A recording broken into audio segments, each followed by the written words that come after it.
पिछले एपिसोड में हमने देखा था कि कंपटीशन जो था वो शुरू हो चुका था, जहां पर सारे के सारे लोग अपना बैटल लड़ने के लिए आए हुए थे। कंपटीशन का रूल सिंपल था कि जो लास्ट तक के टिका रहेगा वही इसको जीतेगा। तो जितने भी लोग यहाँ पर थे एक दूसरे को चैलेंज करते और जो चैलेंज एक्सेप्ट करता वो उससे फाइट करने के लिए चाहता। शिमू, तियानहा और युनहान भी यहाँ पर आकर पहुंच चुके थे, जहाँ पर युनहान तो बहुत अच्छा परफॉर्मेंस दिखाती है और उसके बाद वो सीधा तियानहा को चैलेंज कर देती है ताकि वो उसके साथ फाइट कर सके। उसका तो इरादा था कि तियानहा के साथ फाइट करते हुए उसको इंजर्ड कर देना ताकि उसके बाद शिमू आसानी के साथ तियानहा को हरा दे, लेकिन तियानहा युनहान को बड़ी बेरहमी से मारता तो नहीं लेकिन फिर भी उसको आसानी से हरा जरूर चुका था। जिसके बाद तियानहा चैलेंज कर देता है शिमू को कि अगर तेरे अंदर हिम्मत है तो आकर मुझसे फाइट करके दिखा, क्योंकि हमारा चैलेंज तो पहले से लगा हुआ था। तो शिमू भी इसके लिए तैयार हो जाता है। जिसके बाद यहाँ से ये एपिसोड शुरू होता है। तो इस एपिसोड की शुरुआत में शिमू और तियानहा जो थे वो दोनों अपना बैटल लड़ने के लिए तैयार हो चुके थे। दोनों के दोनों अपनी पावर का यूज करते हुए एक दूसरे के ऊपर अटैक करना शुरू कर देते हैं। तियानहा का जो भाला था वो काफी ज्यादा स्ट्रॉन्ग था। वो अपनी पावर का यूज करते हुए एक से बढ़कर एक अटैक शिमू के ऊपर करता है, लेकिन शिमू के पास भी वो स्वॉर्ड थी जो कि ड्रैगन गैंग के लीडर ने उसको दिया था और उसकी मदद से वो यहाँ पर तियानहा के अटैक को रोकने की कोशिश कर रहा था। दोनों का जो बैटल होता है वो बहुत ज्यादा कमाल का था। वो दोनों अपनी पावर का यूज करते हुए एक दूसरे की जान लेने को तैयार थे और इनका फाइट देखकर सारे लोगों को बहुत अच्छा लग रहा होता है। सभी लोग काफी ज्यादा एंटरटेन हो रहे थे, लेकिन यहाँ पर वो हुआ जो था वो अभी भी टेंशन में था, क्योंकि उसको ऐसा लगा था कि भीड़ के अंदर जूनर कहीं ना कहीं तो मौजूद है। उसी के साथ यहाँ पर शिमू को भी शक हो रहा होता है कि शिमू जिस तरह के अपने टेक्निक वगैरह का यूज कर रहा है ना, ये उसी तरह की टेक्निक का यूज कर रहा है जिसने जूनर को लेकर भागा था। तो वो हुआ सोचने लग जाती कि कहीं शिमू ही तो वो इंसान नहीं जिसने वो जूनर को शादी के मंडप से उठाने की कोशिश की, क्योंकि जिस तरह की टेक्निक को ये शिमू यूज कर रहा है ना, ये टेक्निक बिल्कुल कॉमन नहीं है। सबके पास ये टेक्निक नहीं होती है, खासकर इसी के पास मैंने इस टेक्निक को देखा है। तो एल्डर का जो बेटा था वो यहाँ पर कहने लग जाता है कि क्या तुम्हें सच में लगता है कि शिमू ही वो इंसान होगा? क्या तुम बिल्कुल श्योर हो? तो वो हुआ कहने लग जाता है कि हाँ, मुझे तो बिल्कुल लगता है, मैं गारंटी से कह सकता हूँ कि शिमू ही वो इंसान है, क्योंकि इसका शरीर देखो, इसकी हाइट देखो, इसका सब कुछ देखो, बिल्कुल वैसे ही मैच करता है जब उस बंदे ने हमारे ऊपर अटैक करने की कोशिश की थी उससे। तो मेरा शक बिल्कुल भी वेस्ट नहीं जाने वाला। मैं कह रहा हूँ ना कि शिमू ही वो इंसान है, तो ये वही होगा। मैं इसको जिंदा छोड़ने वाला नहीं हूँ। हमारे फैमिली की जो इतनी बड़ी बेइज्जती की है ना, ये बचेगा नहीं। तो एल्डर का बेटा भी कहना चाहता है कि शिमू तो वैसे भी हमारे जिन क्लान के ऊपर एक धब्बा है, इससे तो पुराना हिसाब किताब मुझे भी लेना है। तो तुम आराम करो, मैं ही जाकर इसको जान से मार कर आता हूँ। तो वो हुआ कहता है कि देखो, ये मामला ना तुम्हारे जिन क्लान के और मेरे वो क्लान के दोनों की इज्जत का मामला है, तो हमें ऐसे कदम नहीं उठाना चाहिए। हम प्लान के साथ जाएंगे और शिमू को जान से मारेंगे। तो एल्डर का बेटा कहने लग जाता है कि फिर तुम्हारा प्लान क्या है? जिस पर वो हुआ कहता है, फिक्र मत करो, मैंने सारी चीजों का बंदोबस्त कर दिया है, बस देखते जाओ कि आखिर गेम कैसे पलटता है। इसके बाद वो हुआ की नजर जाती है युनहान के ऊपर। जब वो युनहान को देखता है तो उसको याद आता है कि उसने तो युनहान को शिमू के साथ बात करते हुए देखा था, और जब वो शिमू के पीछे जा रहा था तो युनहान ने बीच में आने के बाद उसका टाइम वेस्ट करने की कोशिश की ताकि मैं शिमू तक ना पहुंच सकूं। तो मुझे लगता है ना कि ये जो प्लान है जो शिमू ने किया है वो युनहान के हेल्प से किया होगा। ये दोनों के दोनों आपस में मिले हुए, ऊपर से इसी भीड़ के अंदर जूनर भी मौजूद है। तो इसका मतलब साफ है कि जितने भी मेरे दुश्मन है ना वो मेरे कुछ ही कदम की दूरी पे मौजूद है। तो अब मैं यहाँ पर इनको यहाँ से जाने कैसा दे सकता हूँ? इन सभी ने मिलकर ऐसा प्लान बनाया कि हमारे वो फैमिली की जो इज्जत थी ना वो मिट्टी में मिला दी। कितना धब्बा पड़ा हमारी फैमिली के नाम के ऊपर जिसका हिसाब भी नहीं लगाया जा सकता। इसका बदला मैं इन सभी से लेकर रहूंगा। तो एल्डर का बेटा कहता है कि फिर तुम करने क्या वाले हो, बताओगे कुछ? जिस पर वो हुआ कहता है, जाओ और वो जो जूनर है ना इसका कुछ बंदोबस्त करो, क्योंकि उस लड़की ने अपने चेहरे पे कपड़ा ढक कर रखा हुआ है, लेकिन मैं गारंटी से कह सकता हूँ कि वही जूनर है। तुम उसको जाकर पकड़ो, वही हमारे लिए सबूत का काम करेगी। क्योंकि अभी यहाँ पर शिमू ना उस तियानहा के साथ बैटल लड़ रहा है, उसको ध्यान नहीं होगा कि यहाँ पर चल क्या रहा है। तुम जाना उस जूनर को पकड़ना और हम उसको एंसेस्टर के पास भेज देंगे। एंसेस्टर फिर उसकी ऐसी बजाएंगे ना जिसका हिसाब नहीं होगा। जूनर की, शिमू की और जितने भी लोग जिन्होंने हमारी फैमिली की बेइज्जत करने की कोशिश की है सबको जान से मार दिया जाएगा, किसी को भी नहीं छोड़ा जाने वाला है। तो वहीं तियानहा और शिमू जो थे वो अभी भी यहाँ पर आपस में एक दूसरे के साथ फाइट करने के लिए तैयार थे। वो दोनों एक दूसरे के ऊपर अटैक कर रहे थे और यहाँ पर इनका जो बैटल था वो बिल्कुल बराबर टक्कर का होता है। ना यहाँ पर शिमू ज्यादा स्ट्रॉन्ग लग रहा था, ना ही तियानहा लग रहा था। जबकि तियानहा तो नंबर 1 कल्टीवेटर है, लेकिन फिर भी शिमू ने उसको बहुत अच्छी टक्कर दी होती है। दोनों एक दूसरे के ऊपर एक से बढ़कर एक अटैक करते हैं, लेकिन शिमू फिर भी कहीं ना कहीं ज्यादा स्ट्रॉन्ग नजर आ रहा था। तियानहा उसके ऊपर अटैक करने की कोशिश तो करता है, लेकिन फिर भी शिमू उसके सभी अटैक को रोकता और उस पर ब्रूटल अटैक देकर मारे जा रहा था। पर तब भी तियानहा ने यहाँ पर बहुत ही खतरनाक वाला अटैक देकर मार दिया था शिमू के ऊपर। लोगों को तो लगने लग जाता है कि लगता है अब शिमू मर गया। बहुत टाइम से ये बैटल लड़ रहा था शिमू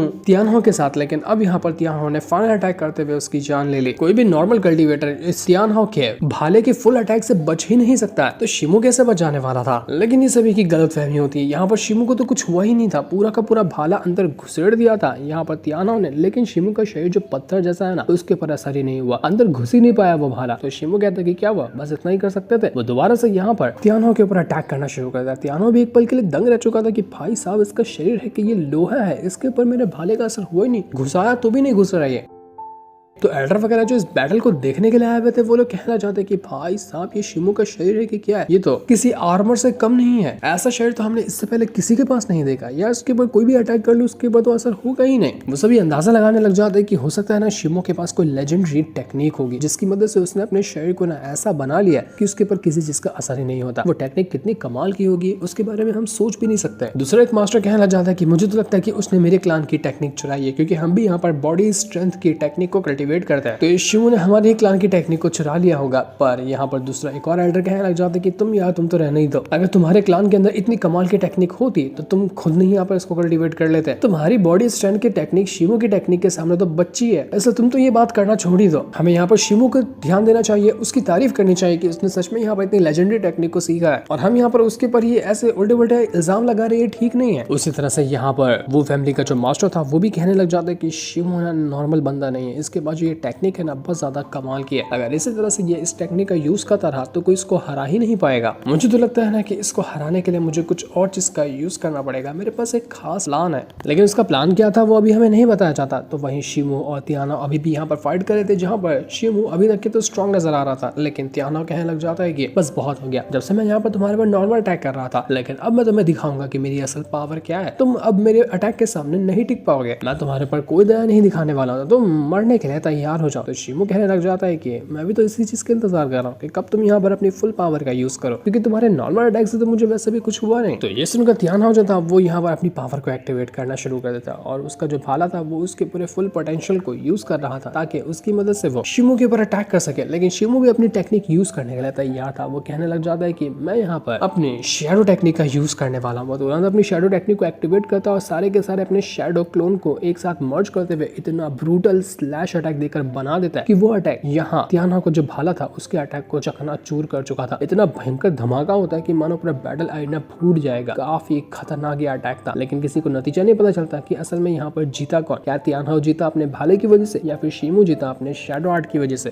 क्योंकि हर तरफ से धुआं धुआं था, किसी को कुछ दिखाई नहीं दे रहा था। सब लोग अपना अपना अंदाजा लगाने लग जाते हैं कि मेरे ख्याल में तो यहाँ पर तियाना ही जीता होगा, क्योंकि वो था ज्यादा स्ट्रॉन्ग कल्टिवेटर, तो उसको कौन ही हरा सकता है। तब हम देख पाते हैं कि शिमो और तियाना दोनों अभी तक के वैसे ही मौजूद है, किसी को भी कुछ नहीं हुआ। दोनों के अटैक इतने स्ट्रॉन्ग थे कि दोनों के अटैक आपस में टकरा कर ही खत्म हो गए, और अभी तक कि ये लोग यहाँ पर रुकने को तैयार नहीं, कोई भी नहीं जीता था, कोई भी नहीं हारा था दोनों में से। तो वो फैमिली का मास्टर कहने लग जाता है कि यार ये शिमो नॉर्मल बंदा तो नहीं है, आखिर ये तियाना के साथ इतनी अच्छी टक्कर कैसे दे सकता है, जबकि तियाना तो नंबर 1 कल्टिवेटर है। अगर ये इतनी अच्छी इसको टक्कर दे सकता है तो कहीं ऐसा तो नहीं कि शिमो यहाँ का नंबर 1 कल्टिवेटर बन जाएगा। लेकिन जिन फैमिली का जो हेड था वो यहाँ पर मास्टर वू से कहने लग जाता है कि देखो तुम्हें इस चीज को सीरियस लेने की जरूरत नहीं है, ये जो कॉम्पिटिशन है ना वो एक नॉर्मल सा कॉम्पिटिशन है, इसमें डिसेबल आते हैं अपना परफॉर्मेंस दिखाते हैं। अगर यहाँ पर कोई बहुत अच्छा परफॉर्मेंस दिखा रहा है ना, इसका मतलब ये नहीं कि वो नंबर 1 कल्टिवेटर है। ये फाइट सिर्फ एंटरटेनमेंट के लिए है, एल्डर वगैरह के लिए, तो तुम एंटरटेनमेंट के हिसाब से उसको देखो, क्योंकि मुझे नहीं लगता कि शिमो उतना कुछ खास बंदा है। लेकिन अभी यहाँ पर मास्टर वू जो होता है उसको दिखा देता है कि उसका बेटा वू हुआ जो है वो वहां से जा रहा है। मास्टर हैरान कि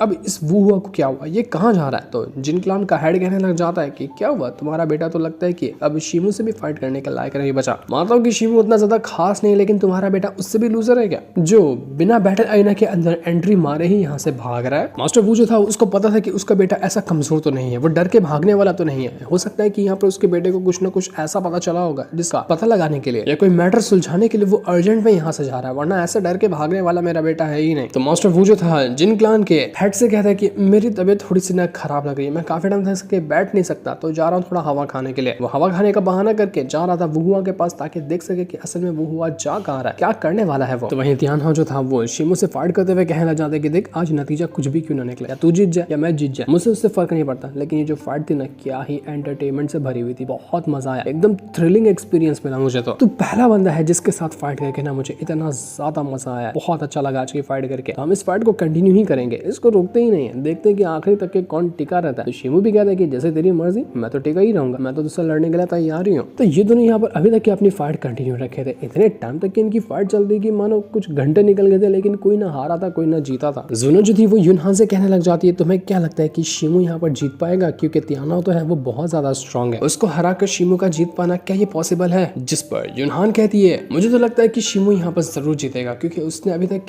तियाना के ऊपर उतना ब्रूटल अटैक नहीं किया, फिर भी वो यहाँ पर एक फ्रेंडली फाइट की तरह ही खेल रहा है। लेकिन जब शिमू अपनी पर आया ना तो उसका तियाना को हराना बिल्कुल बाएं हाथ का खेल होगा। तो बस देखते जाओ कि यहाँ पर कितना ज्यादा मजा आने वाला है इस कॉम्पिटिशन के अंदर। तो जुनर कहते हैं कि मुझे तो यहाँ पर किसी चीज से मतलब नहीं है, शिमू जीते या ना जीते मुझे उससे फर्क नहीं पड़ता, मैं तो बस इतना चाहती हूँ कि शिमू को चोट ना लग जाए। अगर उसको चोट लग गई तो मुझे बिल्कुल भी अच्छा नहीं लगेगा। तो जैसे यहाँ पर जुनर और युनहान थोड़े से टेंशन में थे, वहां पर वो हुआ आकर पहुंच जाता है, जो युनहान से कहना चाहता है कि मिस युनहान आप यहाँ पर क्या कर रही हो, क्या आप फ्री हो? लेकिन युनहान जब यहाँ पर दिखती है एल्डर के बेटे को तो वो उससे कहने लग जाती है कि जिनतियान तुम यहाँ पर क्या कर रहे हो, क्योंकि वो उसी का कजन है ना। तो जिनतियान कहता है कि मैं यहाँ पर ये देखने के लिए आया था कि तुम बेवकूफ लड़की किसी मैटर में ना पड़ जाओ, तुम्हारी चिंता हो रही थी इसलिए मैं तुम्हें देखने के लिए आया कि कहीं तुम बखेड़ा खड़ा कर दो कि कोई तुम्हारी पिटाई कर देगा, क्योंकि वैसे भी तुमने हमारे क्लान को बेइज्जत करने के लिए कोई कसर तो छोड़ी नहीं है। तो सोचा मैंने कि और अगर तुम बेइज्जत करोगे तो हमारे क्लान की क्या इज्जत रह जाएगी, तो मैं रोकने के लिए आया हूँ। यह सुनकर युनहान हैरान रह जाती है, उसको बहुत गुस्सा आता है कि जिनतियान तुम्हारी हिम्मत कैसे हुई जो तुमने इस तरह से मुझसे बात की। तो जिनतियान भी बहुत ज्यादा गुस्से में था, लेकिन वो हुआ उसको रोकते हुए कहता है कि यार देखो ये कजन वगैरह का आपस में मामला है ना, तो इसको तुम घर के अंदर ही सुलझा लो। देखो आसपास के लोग देखेंगे ना इस चीज को तो और वो गलत सोचेंगे तुम्हारी फैमिली के बारे में। वो यहाँ पर अपनी बातों को घुमाते हुए युनहान से कहता है कि युनहान इस बात को ना उतना सीरियस मत लेना, ये जिनतियान थोड़ा सा जज्बाती बंदा है तो बातों में वो कुछ भी कह देता है। लेकिन युनहान तो अभी तक के बहुत ज्यादा चिल्ला रहे थे उस जिनतियान को कि गधा कहीं का कहां से आ गया ये उठ के, ये तो मेरे आसपास दिखना नहीं चाहिए। तो इस मौके का फायदा उठाते हुए वो हुआ उसे कहता है कि देखो तुम्हें जिनतियान से इतनी बात नहीं करनी है ना, देखो यहाँ पर कितनी ज्यादा धूप भी आ रही है, तो क्यों ना तुम मेरे साथ चलो पवेलियन के अंदर, ऊपर बना हुआ है ना पवेलियन, वहां बैठकर आराम से हम इस फाइट को देखेंगे कि किस तरह से शिमू परफॉर्मेंस दिखाता है। तुम धूप में खड़ी रहोगे तो तुम्हारा शरीर जो है वो काला हो जाएगा, तो चलो मेरे साथ चलो, तुम्हारे साथ जो तुम्हारी दोस्त है ना वो भी आ सकती है। ये यहाँ पर वो हुआ प्लान बना रहा था कि किस तरह से वो जुनो और युनहान को अपने साथ ले जाए, लेकिन युनहान को कुछ गड़बड़ी का एहसास हो चुका था। वो कहती कि नहीं मुझे यहीं पर से ना अच्छा लग रहा है देखने को, यहाँ से सब कुछ एकदम क्लियर दिख रहा है, अगर तुम्हारा बात करके हो गया है ना तो तुम दोनों यहाँ से कल्टी मार सकते हो। जिनतियान को बहुत ज्यादा गुस्सा आता है, वो उससे कहता है कि इज्जत से बात करो तो इज्जत से जवाब दो। तुम वो यहाँ पर युनहान के पास आता है, उसको अटैक करने की कोशिश करता है, मतलब कि उसको थप्पड़ मारना चाह रहा था, लेकिन वो हान उससे कहती कि देखो दूर रहो, तुम्हें लड़कियों के पास नहीं आना चाहिए वरना मैं शोर मचाकर तुम्हारी पिटाई करा दूंगी। इसलिए वो गुस्से में जुनर को लेकर वहां से जाने लग जाती कि यहाँ पर खड़े होकर देखना ही नहीं, हम दूसरी जगह जाकर देखेंगे। लेकिन जैसे वो जा रही थी यहाँ पर वो हुआ जो था वो सीधा सीधा यहाँ पर आकर कहने लग जाता है जुनर से कि जुनर क्या हुआ, मुझे पहचान नहीं रही हो? ये सुनकर जुनर एकदम ज्यादा घबरा गई थी कि मैंने तो अपने चेहरे पे कपड़ा ढक कर रखा है, फिर भी इस वो हुआ को मैं कैसे पता चल गई। जिनतियान और वो हुआ जो थे दोनों के दोनों यहाँ पर मिलकर युनहान और जुनर को पकड़ चुके थे, वो उनको जाने नहीं देना चाह रहे थे। वो हुआ कहता है कि तुमने शिमू के साथ मिलकर हमारी फैमिली की जो बेइज्जती की है ना, अभी तक मेरे दिमाग में वो घूम रहा है। अगर तुम चाहती हो कि तुम शिमू को ना अपने पैरों पे खड़ा देखो, उसको जिंदा देखो, तो जैसा मैं कहता हूँ तुम्हें वो करना है, वरना सच बता रहा मैं शिमू को जान से मार डालूंगा, वो भी इतनी बुरी मौत मारूंगा जिसके बारे में उसने सोचा नहीं होगा। अपना जो मैटर है ना उसको हम अकेले में जाकर सुलझा लेंगे। लेकिन ये सुनकर युनहान जो थी वो हुआ से कहने लग जाती है कि देखो इज्जत से बात करो, तुम यहाँ पर जुनर को ऐसे जबरदस्ती नहीं ले जा सकते। वो तुरंत ही यहाँ पर वो हुआ के ऊपर अटैक करते हुए उसको दूर फेंकने की कोशिश करती है कि अगर तुमने एक भी कदम बढ़ाया और जुनर को हाथ लगाने की कोशिश की ना, मैं तुम्हें जान से मार डालूंगी। तो जितने भी लोग यहाँ पर शिमू और तियाना का बैटल देख रहे थे वो इस तरफ देखने लग जाते कि अरे देखो देखो यहाँ पर एक दूसरा बैटल शुरू हो गया, ये इससे भी ज्यादा इंटरेस्टिंग लग रहा है। वो हुआ को देखो इतना रिस्पेक्टेड फैमिली का बंदा एक लड़की को छेड़ रहा था, तभी तो यहाँ पर युनहान उसको मार रही है। लेकिन युनहान को पता था कि अगर इस वो हुआ ने जुनर को अपने साथ ले गया ना तो वो उसका बहुत बुरा हाल करेगा, मैं यहाँ पर इसको ऐसा करने दूंगी ही नहीं, मैं तमाशा खड़ा कर दूंगी, मैं सब कुछ करने को तैयार हूँ, लेकिन मैं इस वो हुआ को प्लान इसका कामयाब होने नहीं देने वाली। लेकिन वो हुआ जो था वो युनहान से कहता है कि देखो इस जुनर के साथ ना मेरा अलग से पर्सनल मैटर है, अगर तुम बीच में घुसने की कोशिश करोगी ना तो तुम्हारा भी वही हाल करूंगा जो मैंने सोच कर रखा है इस जुनर का करूंगा। बेहतर होगा यहाँ से साइड हो जाओ और मुझे और ज्यादा गुस्सा मत दिलाओ। लेकिन युनहान यहाँ पर उसको ही धमकाने लग जाती है कि देखो मैं तुम्हारी शिकायत ना एंसेस्टर से कर दूंगी, अगर उनको पता चला कि तुमने इतनी घटिया हरकत की है फिर तुम बचने वाले नहीं हो, फिर सोचो कि तुम्हारा अंजाम उस टाइम क्या होगा। लेकिन यहाँ पर वो हुआ सुनने वाला नहीं था, वो अपनी स्वॉर्ड निकाल कर सीधा युनहान को जान से मारने की कोशिश करता है कि मैं तो खुद यहाँ पर तैयारी में हूँ कि इस जुनर को ले जाऊं उस एंसेस्टर के पास, वही इसका हिसाब हिसाब किताब करेंगे। अगर तुम्हें बताना है तो तुम खुद जाकर बताओ। देखता हूँ कि एंसेस्टर किसकी बात सुनते हैं, लेकिन कोई कितना भी कुछ क्यों ना कह ले, मैं इस जूनर को छोड़ूंगा नहीं। इसने जो मेरी बेइज्जती की है ना, ये बेइज्जती तो इसके कब्र में जाने के बाद ही खत्म होगी। तो जैसे ही वुहुआ ने यहाँ पर अपनी स्वॉर्ड निकाला और यहाँ पर तैयार था जूनर के साथ फाइट करने के लिए, जूनर बहुत ज्यादा गुस्से में आ जाती है। वो तुरंत के तुरंत अपना चाबुक निकालती है और उसकी मदद से वो वुहुआ के ऊपर अटैक करते हुए उसको मारने वाली थी, लेकिन जिनतियान उसको रोक देता है कि यार तुम्हें कुछ करने की जरूरत नहीं है, तुम यहाँ पर छोटी बच्ची हो, अपनी हद में रहो वरना बहुत बुरा होगा तुम्हारे लिए। वो यहाँ पर जिनतियान वुहुआ से कहता है कि देखो वुहुआ, मैंने युनहान को पकड़ लिया है, अब तुम जूनर को लेकर यहाँ से जा सकते हो, जो तुम्हें उसके साथ करना है तुम वो करना, मैं तुम्हें रोकूंगा नहीं। युनहान जिनतियान से कह रही थी कि जिनतियान छोड़ मुझे वरना मैं तुझे छोड़ूंगी नहीं, लेकिन जिनतियान तो उसको छोड़ने वाला नहीं था। युनहान यहाँ पर पकड़ी जा चुकी थी, अब बारी थी जूनर की। तो यहाँ पर युनहान जूनर से कहती कि जूनर भागो भागो, जितना हो सकता है उतना दूर भागो, रुकना ही नहीं तुम, वरना ये लोग तुम्हें जान से मार डालेंगे। लेकिन जैसे वो बेचारी भाग रही थी कि वुहुआ जो होता है तुरंत ही उसको पकड़ लेता है। बेचारी की स्पीड थोड़ी ना उतनी ज्यादा होगी उस वुहुआ से, तो वो उसको घसीटते हुए वहां से ले जाने लग गया था। जूनर पूरी तरह से फंस चुकी थी। वो अपने आप को बचाने की कोशिश करती है, लेकिन वो बचा नहीं पाती। वो हुआ क्या था कि कितनी भी कोशिश क्यों ना कर लो, दुनिया में कोई ऐसा इंसान नहीं बचा है जो तुम्हें बचा सके, मैं तुम्हें छोड़ूंगा नहीं, चलो मेरे साथ। जिनतियान युनहान से कहते कि देखो ये मैटर ना उस वू क्लान का है, उन लोगों की बेइज्जती हुई है तो उनको ही मैटर सुलझाने दो, तुम बीच में घुसोगे ना तो तुम्हारे लिए अच्छा नहीं होगा। इज्जत से कह रहा हूँ चुपचाप यहीं पे खड़ी रहो। लेकिन युनहान कैसे यहाँ पर शांत रहने वाली थी, वो चिल्लाते हुए कहती कि देखो ये लड़की का अपहरण कर रहा है, पकड़ो इस वुहुआ को, इसने इस लड़की का अपहरण कर लिया। तो ये देखकर शिमू और तियानाओ जो थे वो भी हैरान हो जाते कि भाई साहब ये क्या मैटर हो रहा है, कहाँ पे हो रहा है ये। तो शिमू जो था तुरंत ही भाग कर जाता है वुहुआ के सामने और उसके सामने अपनी स्वॉर्ड लेकर खड़ा हो जाता है कि एक कदम भी आगे बढ़ाया ना मैं तुझे जान से मार डालूंगा, जूनर को छोड़ दे। शिमू जा चुका था वुहुआ को रोकने के लिए, तो वहीं जिनतियान जो होता है उसको रोकने के लिए बीच में तियानाओ अगर पहुंच चुका था कि अबे जिनतियान, तूने कुछ भी जूनर या युनहान के साथ करने की कोशिश की ना तो मैं यहाँ पर खड़ा हूँ, मुझसे पंगा लेकर देखा, इधर ही काट कर रख दूंगा तुझे। युनहान तो इम्प्रेस हो चुकी थी तियानाओ से कि वाह इसने तो सही टाइम पर आकर मेरे को बचा लिया और मैटर भी शांत करने की कोशिश की, बंदा अच्छा है, मैं इसको गलत समझ रही थी, लगता है कि इन दोनों का कुछ ना कुछ तो